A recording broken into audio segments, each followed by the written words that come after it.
looked at the old bump stops compared to yours, it really just felt like that's the Toyota should have started with, because you know they really look pointless, the old bump stops. And yours got put on was a huge difference over stock.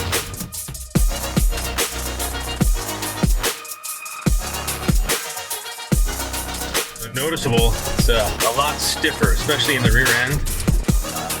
You can feel the bumps a little bit more. It seems like that it doesn't rock back and forth anymore as much because it's quite a bit stiffer in the rear end. So yeah, fantastic.